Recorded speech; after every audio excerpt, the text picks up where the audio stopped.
Welcome to Inside the Firm, a podcast dedicated to small business owners and hosted by entrepreneurs Alex Gore and Lance Cayko. Each week, they take you on their journey of how to start, run, and grow a business by bringing you inside their architecture and real estate development firm. Get a behind-the-scenes tour of how these business leaders manage their clients and foster company culture while creating new and innovative projects. And now your hosts, Alex Gore and Lance Cayko. Welcome to another episode of Inside the Firm. I am your host, Alex Gore. I'm here with just plain Jane, Lance Cayko. Wow, what a boring sidekick / co-host that you have. That's what everyone thinks. Yep. Just kidding. Anyways, I want to tell everyone about something new. It's from our friend Adam Steiner, friend of the show. He's an architect over in Nebraska. He's why we make every run's a joke. Nebraska, isn't it Minnesota? No, Nebraska. Okay. Maybe you can check that out. I will check that out while you're talking because I don't want to. Keep going. He has created the ultimate room layout guide. And basically what it is, I've taken a look through it. There's either a PDF option or a DWG option. If you buy the DWG option, I made him promise / he also promised himself that once he makes the Revit file option, you'll get that for free. So no worries there.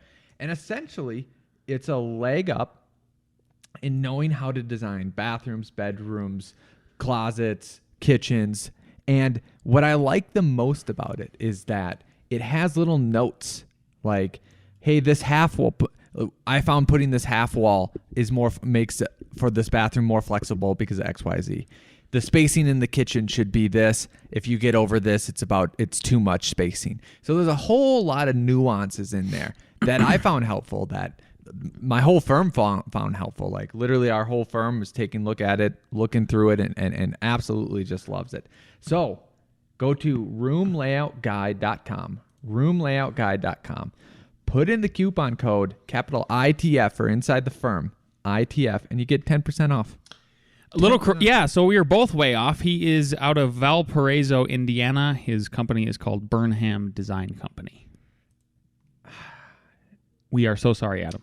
We are so sorry. But everybody should go check him out. Go to burnhamdesign.com and you will understand what he's up to, and he's doing great work. So there's that. Yeah. You should also head over to arcat.com. With project conditions changing in limited time to get things done, it's good to have information at your fingertips. Arcat.com provides architects, engineers, spec writers, and contractors with the most comprehensive libraries of building product content and designs so you can access it quickly and efficiently. Even better, arcat.com is free to use and requires no registration. So visit today and access the information you need now. You should also head over to PellaLuxury.com /the firm because you've never experienced a brand like this before. The collection of brands within the luxury division of Pella are the conversation starters, the pioneers of industry who provide window and door solution to discerning architects, the building industry, and beyond. They have decades of experience creating things no one else in the world is creating, and the collection of brands are brought together to complement and build on one another. They don't push beyond the limits. They set them. Explore PellaLuxury.com /the firm today. That's PellaLuxury.com /the firm today. Back to you, Mr. Gore. I need to apologize. So part of what we're going to talk about today, maybe I'll skip into it, is from Kyle Rogler. And where is he from? Let's look. I think he is the reason we make fun of Runza. Yeah. Who's that? Kyle Rogler. He is Mr. Runza lover himself. Yeah, because that's Nebraska. Yeah, exactly. And for some reason, we're associating all of that with Nebraska. Well, I think he introduced us to it, and then it came here, and he said it's great, and now he'll never live that down. Headquarters. Yeah. Let's see where it is. Runza, bro. Oh my God, it's Lincoln, Nebraska. That's so funny. Franchise. Hey, Al. Just if you ever sell your shares of F9, sure. might I make a suggestion for you? Chick-fil-A. Is that what you're going to say? Buy a Chick-fil-A? Close. No. Real close. I would go to runza.com /franchising /contact and learn about becoming a franchisee. Yeah, no. I'm not gonna do that. I tried them again. I think I told you this. I tried them again, and it was just awful. Like I'm going to try them like next week. Just to see. What? Just to see again. Because here's why. I'll tell you exactly why. Do you ever do things to punish yourself? Like I do challenges. Like run 4 miles every 4 hours. No, of course. So like when I hike, like I do, especially in the winter, pulling a sled to go ice fishing, go to Fishing with Lance at YouTube, you'll see it. That is punishment. But it's so good. It's just so good for everything. Yeah. Yeah. So do the opposite. Like I remember Sloppy Joe's in elementary school, and I want that terrible feeling again. So I'll punish myself and go to Runza. Yeah. Yeah. He sent an email basically saying construction prices. Oh, actually, this is good news. OSB is going down 30% in May. Really? Yep. But that's a rep from a lumber company informed me of the drop. Basically, the big box stores are slowing down on their purchases, and it might take lumber companies a while to catch up, but it's going down. Dimension board and engineered products are still going to be high at $800 per board foot, but that's better than the $1,200 last summer. Window prices going up, blah, blah, blah. I'm recording my screen too. Lance can't see it right now, but if he wanted to come over, he could see it. Wall board. So he got this sent to him. Basically, it's a whole bunch of different things from wallboard to metal to ceilings to interior finishes, insulation, all going up May 2nd to May 9th. They even have dates on there. Wow. From 30% to 20%. The lowest is metal products up 10%. Actually, the lowest is EPS at 5%. Polystyrene. So the insulation. Okay. And extruded polystyrene. XPS. EPS, XPS. One of them is for underground, right? Yeah. I honestly can't remember. I know I did. That should be an A.R.E. question for next time. Yep. So that, and then I just looked it up while Al was talking about his article. So pulling up on the screen here, this was I just went by. All I Googled was OSB going down 30%, and then switched to news, and this article popped up, which was from. Does it say the date on it? I wish it did. It's recent. It was like February. Lumber prices crash 30% as mortgage rates start going up. So that makes sense. Lumber prices have fallen over the past 2 weeks. Business Insider reported hitting a low of $934 per thousand board feet on Tuesday. That was down from $1,338 as recently as January 4th. The recent slump is the lumber industry's longest since July. And then part of the decline has been attributed to rising mortgage rates, which some industry experts say will lead to a slowdown in home sales. Absolutely 100%. And so the article was from February 3rd, 2022. So recent. Yeah. So it's true. I just wanted to make sure. Keep going. Yeah. Awesome. Can I cast? I'm going to unplug you. Absolutely you can cast, Mr. Gore. Why don't you unplug the TV there? And you're just going to purely cast because you're more advanced than me. I have technology. Yeah. I do not. Oh, nope. I got to plug in. Now he's got to But plug cut in. that out so it just seems like I'm right. Yeah, I'm not going to edit that. Edit that out. If you could just edit maybe out, that'd be great. Maybe. Okay, now I see your screen. Okay. Yeah. Oh, nice lake. I got to duplicate screens because of the recording feature and all that. I bet there's fish. So you can cut this part out. I bet there's fish in there. Extend. How about duplicate? Yeah. Keep changes. They're on Mars too. You just don't know it yet. Oh, really? That was Mars. No, this wasn't. But I'm just telling you, fish are on Mars. Mars fish. They exist. Yeah. Okay, we have been harping about construction prices and about bureaucratic planning departments gumming things up and ruining life in America. Mm-hmm. I want to switch to the positive side. This is an article by, I'm going to mess up this name, but Eli Dorado? Mm-hmm. Is that how? March 18th, 2022. So really, really recent. It's called Removing Barriers to Productivity to Prevent the Next Recession. Focus on the supply side. So it's all about creating more supply. We're not going to avoid the next recession just because the Fed is going to induce one. So that's just going to happen. Man, it's almost like they plan it. Keep going. But there's a lot of background that I'm not going to read. I love his suggestions. I don't agree with all of these suggestions, but I agree with we should maybe turn our focus to what he's stating rather than turning our focus to just regulation and all this other stuff and making more rules and stuff like that. So I'll read a part of it. Okay. If we want to raise American productivity, for example, and what I'm reading, he has a whole bunch of for examples that I'll read through, and then he has links to all of these. So when I say the examples, like then there's links to people who have wrote about these, how to do these, right? Okay. For example, we could simplify geothermal permitting, deregulate advanced meltdown-proof nuclear reactors. We're huge nuke proponents here. Make it easier to build transmission lines. That's a huge thing that people aren't realizing. I'm going to name my 5th child middle name Nuclear. As you should. If we need power for all these cars and we're replacing, let's just only say 50% of cars with electric vehicles, which will probably happen, right? Then you need to replace all those gas lines with electrical lines, transmission lines. That's a huge infrastructure project, right? That needs to be done. Figure out why high-speed rail is so expensive. So this is what I'm saying. Like it's high-speed rail in America is junk. It should never happen. It's a big waste of money. But I'm still on the thing of like, we should be looking in this person's general direction, right? Fix permitting generally. And we should go to that link and maybe read it next time and see if it's good or not. I don't know.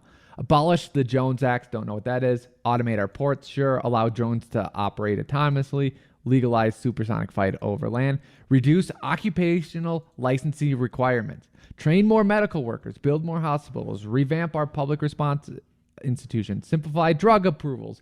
Deregulate land use. Tag that one, Lance. Okay. To allow for denser housing and mixed-use neighborhood. Allow more immigration. Yep. Cancel ineffective programs for sure. Restrict cost-plus procurement contracts. That is huge waste of money. Boy. Huge waste of money. Factually, America, the government is wasting billions and billions of your taxpayer money by that. In the Army and NASA. The only thing I disagree with is the immigration. Do you know how many? Do you know last month we set a record for the amount of illegal immigrants coming in? 220-some thousand. Good. Just no. Yes. No. Yeah. Absolutely not. No. Jesus. Like, if we're bringing in immigrants, I think like, who are we bringing in? We don't even know who's coming in. That like. Did you say legal or illegal? I said illegal. No. Sorry. Illegal, not good. Legal, good. Jesus, I was gonna say. Yeah. Can we do some screening? Can we just understand what we're bringing in? Like, I'm not anti-immigration in the sense of just being anti-immigration, to be clear, but like, yeah. So like, I would need to read into this. Allow more immigration. Like, we're already allowing a lot of immigration. Yes. Sorry. Exactly. I thought you said legal was at its peak, and I was like, we know exactly who they are. They're great. It's the opposite. It's the opposite of what's occurring. So So if we were streamlining the whole process, yep, and honestly bringing in the best minds around, that would be ideal. Oh, it's great. It's great. Like, because a lot of times it is a meritocracy because there's a lot of candidates and like, you have to be skilled, you have to be knowledgeable, you have to be. If you look at what it takes to get into Canada, you have to be like a superstar. Yeah. In some kind of regard. Yep. Like, you have to have notoriety and like accolades and a crazy background. Like, we don't have that in America. It's just let everybody in. Yep. Restrict. Okay.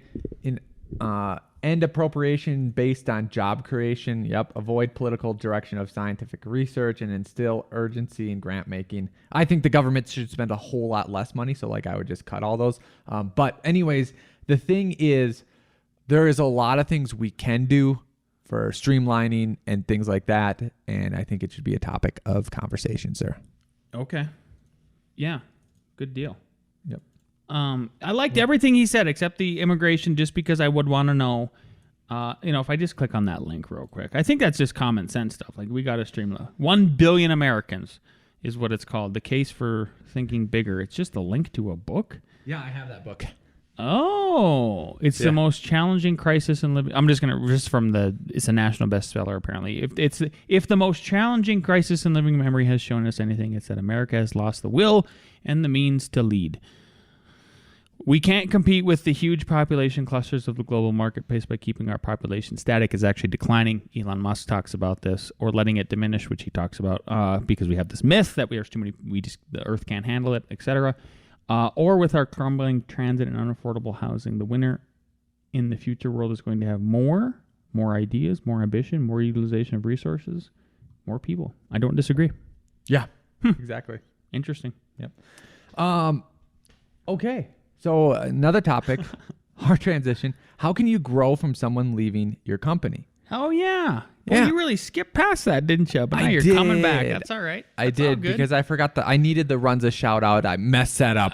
And I know that corporate Runza would be mad at me if I didn't attribute that to the right person, you know? Yeah. They're really concerned about that. It'd be really cool if we just, again, Runza, if you're listening, I will read whatever copy you want me to.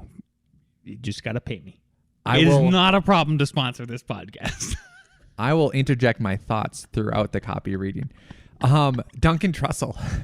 I haven't listened to him a long time, Haven't heard that guy in a long time. He makes comedy out of his reads, and I'm sure it's inappropriate and hilarious. And he's like, "Yeah, I'm surprised that they let me do this." You know? Yeah. So Runza, you want the same treatment?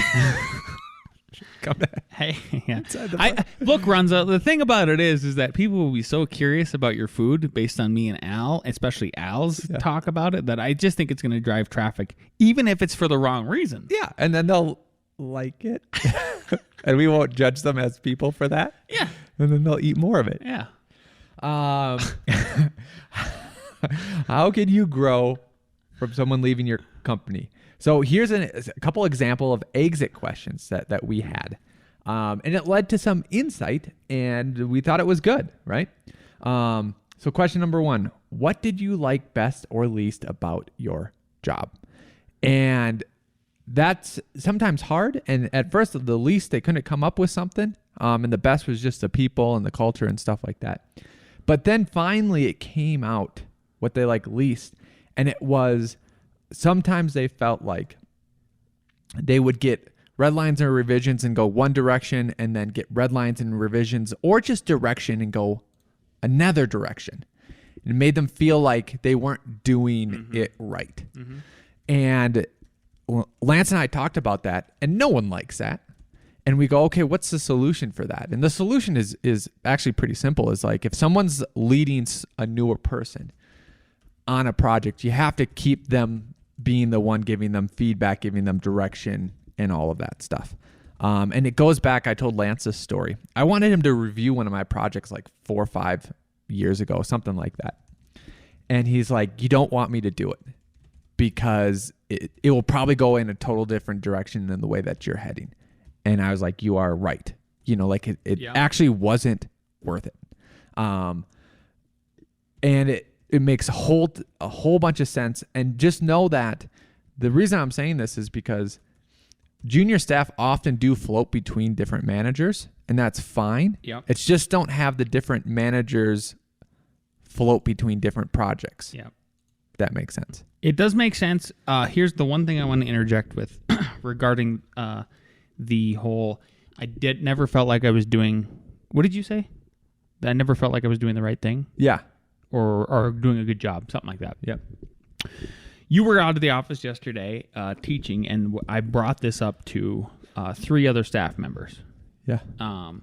And what we said is, I said, you know, you get your butt kicked for the first year at least. I go, I always try to think about what it was like for me. So, like, did I have that? If somebody says something like that to me, like, did I have that sort of feeling, right? When I was that person going through, and that old and going through, or young rather, and then going through that same process, 100%. I remember the first 2 firms that I worked for, which basically totaled about 2 years each, or 2 years total, one year each. I distinctly remember feeling like I'm never doing anything right. And then sometimes feeling like, every once in a while, feeling like, holy cow, I did that right, only to get the rug pulled out from underneath me. And then I thought about feedback, good positive feedback that I got from one of our employees at one time. And she said, I just felt like at the beginning, I felt like when I started working with you and we never worked before, that you were being mean on purpose with all your red lines. And she goes, but then I realized pretty quickly that no, you were just trying to make sure I was doing a good job. We were doing a good job. It wasn't personal.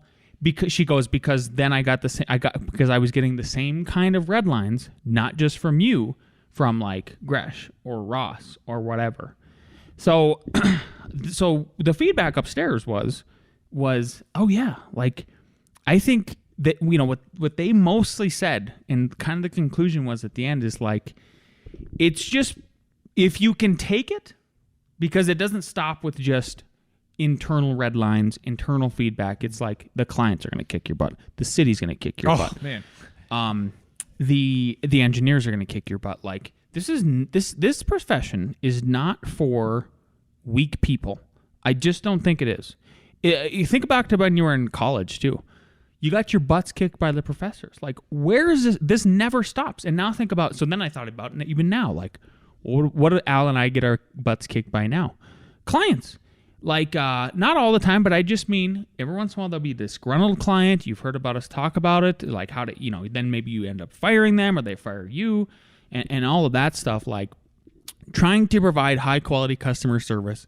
Remember that stat. The stat is you'll never, 98% of the time your clients will be happy, but no matter what, 2% of your clients are always going to be crabby with you. Yep. That's a fact. It's a stat. There's been plenty of studies. Look it up yourselves. So I just think it's worth it to hear that, for sure. But my stance on it, and then they're like, okay, how do we adjust for it? So Great. Yep. How do we adjust for that? How do we adjust for like, oh, I never think I'm doing anything right? Well, I think one thing to preface right away when somebody's hired is to really sit down with them and have them acknowledge, like, just so you know, I'm going to say, we're just going to pretend like we just hired Larry, and his name is Larry Gore. Larry Nuclear Gore. Yep. Because he loves nuclear. Yeah. His mom and dad, giant fans of nuclear, okay? That's the 80s. All right. Giant Larry Nuclear Power Gore. Yep. Love this guy. Yep. And it's like if you named your kid Atom, and not Adam, spelled Atom. It's pretty much, yep. Okay, so. Wow, that came home quickly. Really good, exactly. Like, how interesting, right? Yeah. You're already you're ahead of the curve. Ahead of the curve. Gore. Yep.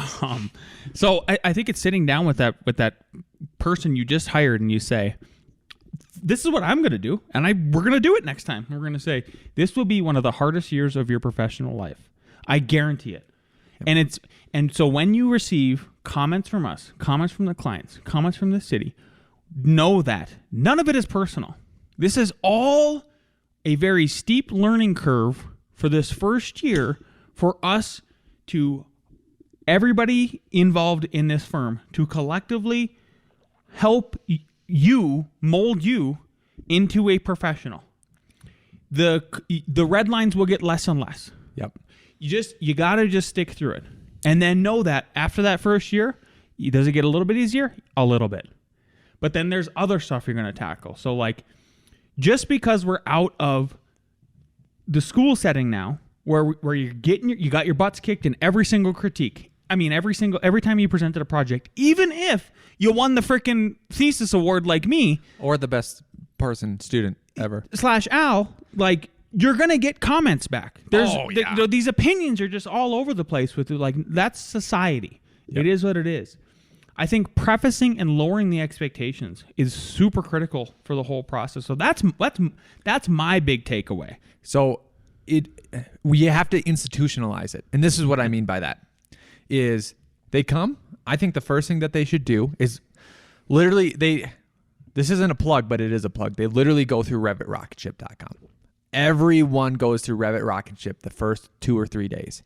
After that, Lance, you have that meeting. And then this is what we've been talking about developing, but we need to codify it. Then saying, all of that, we are going to do a practice run through the next couple of days. And here is what our idea so far is for the next training setup. Now you're getting interesting, Mr. Yep. Keep going. Is, hey, here's a sketch from a quote-unquote client. Lance will draw it up. I'll draw it. Doesn't matter. You just took the rocket ship. Watch the SD video, schematic design video. Make this sketch into an SD set. And then we're going to redline it. And because of this talk that we just had, the red lines are to make you better, to make you more confident, to make literally your life more enjoyable, but you got to go through this tough part to go through it. Mm-hmm. Then go through a DD set, then a CD set. So they get that whole wave of like 3 red lines. They get it right away. They know where the resources are. They've been trained, and less things get missed because when you're interrupting now. Keep going. Let me write it down then. Keep going. Okay. Keep going. Give me Here you a go. marker here. Because if you just piece them in, they can go through a year and you're like, oh, they've never known this. They've never been taught this. And it goes crazy. Yeah. And then, okay, after now focus. The last thing that I wanted to add on to what you were saying, you're like, oh, the second year, the third year. Lance, it never stops. High level. But not only just from clients. Lance and I kick each other's butt. Here's how. A month ago, he's like, hey, the way you're doing billing, blah, blah, blah. I just have to tell you this. Like, we're very good at communicating with each other. Like, you should really look into / need to. And we take change. each other's criticisms. Because we just accept it. Because we don't tell each other things that and we know it's not freaking personal. Like, even if it is a personality issue. Yeah. Keep going. It's still like when Lance says something to me, like it's the truth even if I don't like it. When I say something to Lance, it's the truth even if he doesn't like it. Sometimes we will correct each other and be like, your perceptions are wrong, or I was giving off the wrong vibe at that time, whatever. Yeah. And then just the other week, I was like, Lance, this. Yep. Like, actually Wednesday. yeah, exactly. So like, I sat there and took it for like 10 minutes. Anyway, I know. Keep going. Yeah, good job. But you get what I'm saying? Like, it still happens.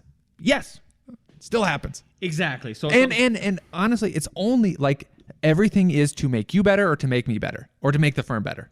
yeah. So like The tweak I would add to this idea that you're running through with like that first week is I think it's also important to to have them to emphasize 2 things. One is just like helping that person get a process in place, and that is when you're tackling comments from anybody in the firm, as an entry level person here, is like we need to set up like how are you making sure that you address that comment, right? Ross brought it because there's 2 different ways, and this comes back again to like the whole complaint of, one person would tell me this and one person would tell me that. That's life. Like no matter what, that's going to be life. So what it is like Ross was saying, when I do red lines now, I go into the Revit model and I actually write a red note, and that has to get. I don't think he does it entirely that way, but he's like that way they have to delete the comment. Okay, so that's one method. Yep. I don't want to do that. Like Lance isn't going to redline like that. What Lance is going to do, and he's just going to continue. Like, I love my iPad. I'm gonna pull up a PDF. Bluebeam. Okay. But then person we just hired, you have Adobe Acrobat. Great. Now go through and highlight them. Mm-hmm. Or fine, print them off.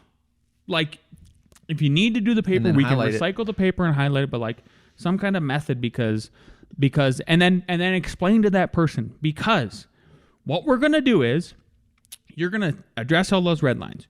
You're going to send a new PDF back to you. And this is what I do is this is what I explained when you were out of the office to the guys is I'm like, what I want everybody to do in your own way for anybody else you're redlining for, I don't care who it is, even if it's a consultant, is you need to pull up that set of red lines you gave them and then the new PDF, see if they did it. Like, and then explain to that person that we just hired or whatever, just so you know that's what we're going to do. Because we're not trying to be mean here. Like, this whole mean thing is silly. I don't think that wasn't the feedback. No. I'm just saying. In general, I know what you're saying. No one said that. Yes. But there is that feeling out there. There's that feeling out there. Yep. That's it. I think it's so funny. We're not in the hiring mode right now, which is totally fine, which is probably the perfect time. It's literally the perfect time. In F9 resources to make a new hire folder. And literally, here's the rocket ship code. Penny has to do all of her bank things and all that. Here's all the forms you need to fill out. Here's the next step, and like really kind of codify that. So that's bullet point 1. What did you like? How do you grow? Yeah. So how do you grow when someone someone leaving your company? But then you had so what did you like best, least about your job? Yep. Okay. And then here, question number 2. Yeah. What prompted you to look for a new position? And this way, this is how you get them let out. Like, okay, what are we not offering that someone else is offering, right? And it could be anything from like, I want to move to a new place. My significant other got a new job. I need more pay. I want to do a different type of architecture. Like whatever it is. So those are the kind of the 2 questions that we worked in that helped us grow from someone leaving. Yeah, you got it. Yep. And the last thing I will say about an exit interview is I don't think you do them all the time. I think you only do them selectively. I don't think it's a standard practice because I think we talked about it. And if we didn't talk about it, one thing I looked up prior to somebody else leaving was like, is it like, should you do them? Are they productive? Are they not productive? And like, there's mixed signals. So if you just look up any articles about it, so that somebody's written, the short answer is that there's no, I'm going to need to steal back the cord from you too, because I'm going to play something. But like the short answer is that people do not always do them. And I think there's good reasons for why they do or they don't. So yeah, there you go.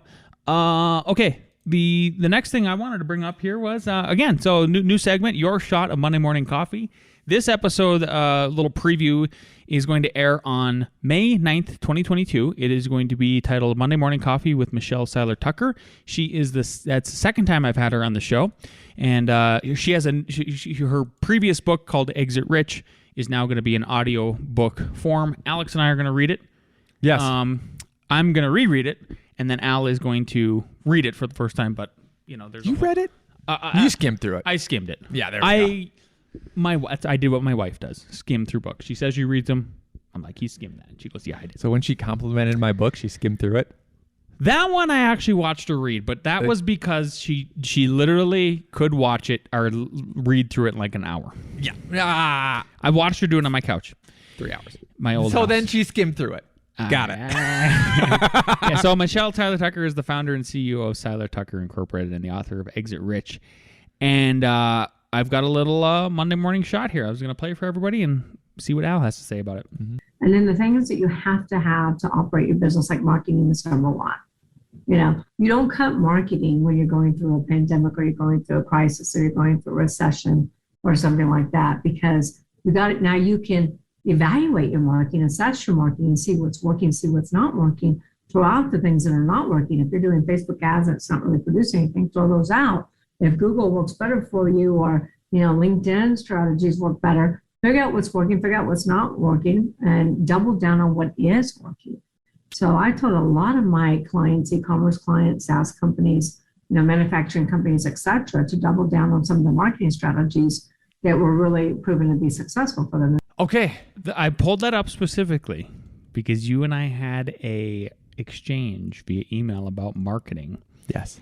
And so I just wanted to see, first of all, for the listeners, for everybody out there, is like, take that seriously, right? So like, think about like what you're doing to yourself if you said we do hit this recession that's in quarter 3, quarter 4 this year, like. If you're listening to the past podcasts, previous episodes, and like, hey, we're talking about like cut the fat, look through your bills, like try to figure out how to streamline the whole thing. And it's like, but then there's going to be the choice of at some point, if revenue dries up or slows down, what else can I cut? Not marketing. I have a hot take on that. So one, you said, hey, we don't need to cut that because X pays for this. Yeah. One, we could make X pay for the other thing. Like exactly. X could pay for anything. No, that's yeah. Yep. So X could pay for this building. You know what I mean? Yep. Like, right? Okay. This is the actual hot take on that. So this falls in the advice of, this is hot advice that might be proven to be wrong. And I'll tell you why.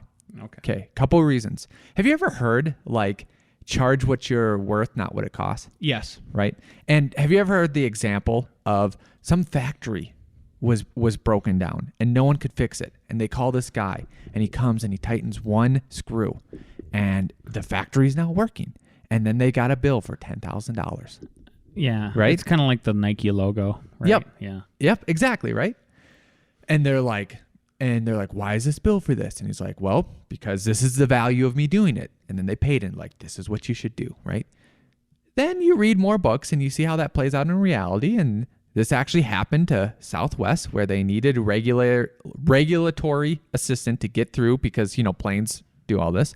They got in contact with this one lawyer. This one lawyer is like, I can clear up everything for you. Honestly, made one phone call, literally like while the CEO was there. All of a sudden, everything got fixed. A week later, he got a bill. It was something like $10,000. And he called him up, like literally like the same story. And the guy's like, you didn't pay me for my time. You paid me for my connections. And the CEO of Southwest said, that's fine. I actually paid it. I paid it happily. But guess what? We never use that lawyer again. You know what I mean? Like, there's been multiple stories coming out where it's like, this is what academia tells you what to do, right? And a similar piece of it. Well, it's wait. I got to get through it. Interrupting now. Keep going. The number 2 point, you almost made me lose it, is, do you notice how a lot of people who sell growth, like work on yourself courses, always say the most important thing you can do is work on yourself? Okay. And it's like, this is coming from a selfish perspective. I understand that perspective, right? Yeah. Number 3, me and you have experienced recessions. Me and you have experienced many times of recession too. My only point, the only hot point I'm saying, is that this type of advice seems like what you should do, but you need to be boots on the ground, because if you are spending $1,000 to $5,000 on marketing and no one is buying, because let's say the Fed does something crazy, literally no one is doing anything. You need to be smart enough to realize, I'm not going to blindly follow this advice if no one is buying my product, because no one can buy my product. You literally just wasted that money. Okay. And I just got a phone call from Angie's List. Okay. Yeah. Hey, why don't you use us? And I was like, oh, thumbtack's better, blah, blah, blah. And then she kept prying. And then she's like, yeah, I saw that year you only spent $1,500 with us. Uh-huh. That's an entry thing. What were you expecting from that? And I said, I was expecting leads for a lesser price, which I'm getting from other places. Yeah. And I'm hanging up on you. Like, so I think the advice is solid, but what I'm saying is, like, I've been in recessions, and it's like, are we spending $2,000 when literally no one is doing what we're advertising for? Makes zero sense in reality. That's the hot take. Okay. And it depends. Yep. Go ahead. The reason why I think people give those, like to do the stories like Al was talking about, where, a guy came into a factory, he turned one nut, and then he said, charge what you the value you give. Yep. Right? Not for your time or whatever. It's a good story. Yeah. That's it. It's a good story. Like, it's too good of a story. Yep. Yep. So you got to wonder how often it's true and stuff like that. But so the hot take, my position there, but I have heard real world stories, because I like reading business books, where a car dealership refused to stop marketing and mopped up because of it. He mopped up the area and they did just fine through the recession because he kept marketing on. So I'm saying, like, it could be good advice, but like, it's when people take these things as gospels, it's like, you need to be close to reality to see if it's working or not. You can't be stupid about it. Yeah. Yeah. Alrighty. Well, we haven't. Speaking of stupid. Speaking of companies and solving problems, I believe we have a read here from Nick Reeds. Maybe it's all about Elon Musk. Love you, Nick. Hello, best friends. It's been entirely too long.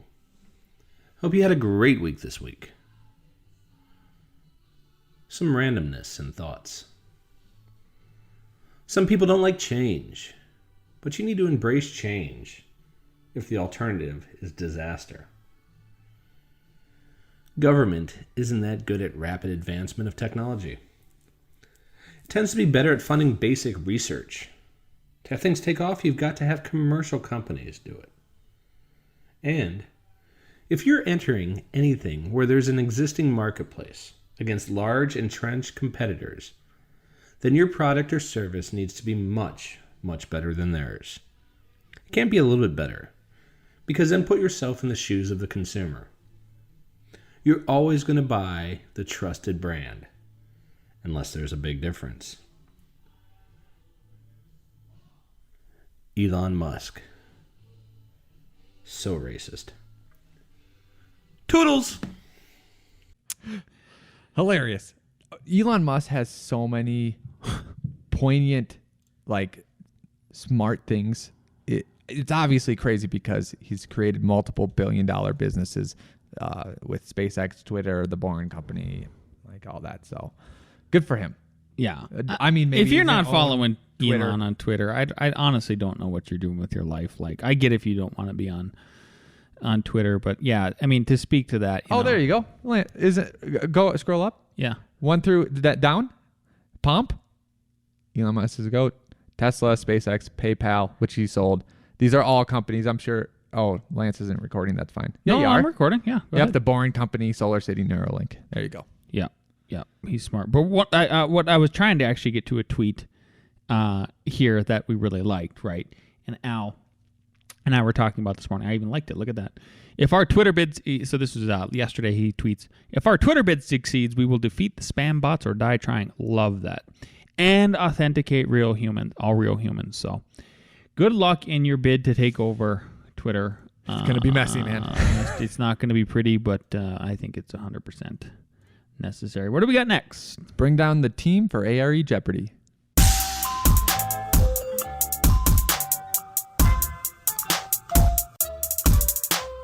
Question number 1. These first 2 questions are about 2021 IRC code because it's being updated. I suggest everyone who's listening to this, our firm's already doing this, find some sort of seminar that's telling you about the changes because it would be good to know. All right, here we go. Habitable attics are required to be considered a story above grade plane unless, is it A, it is sprinklered? Is it B, Dobby from Harry Potter lives there? Is it C, I hate Dobby. it is provided with an egress access separate from its accessible path? Or is it D, it meets the same restrictions as mezzanines? Indeed. Do you know? Nope. Do you know? Do you know? Okay. D. A and D? It is D. Same as mezzanines. Okay. Question 2. The roof. I wrote those pretty well, besides the Dobby one. Dobby. Sorry. Thank you. I've been corrected. I bet you everyone that was listening to it did. Yeah. The roof insulation in Climate Zone 5 of the 2021 IRC is now what? Is it A, 22, B, 49, C, 55, D, 60?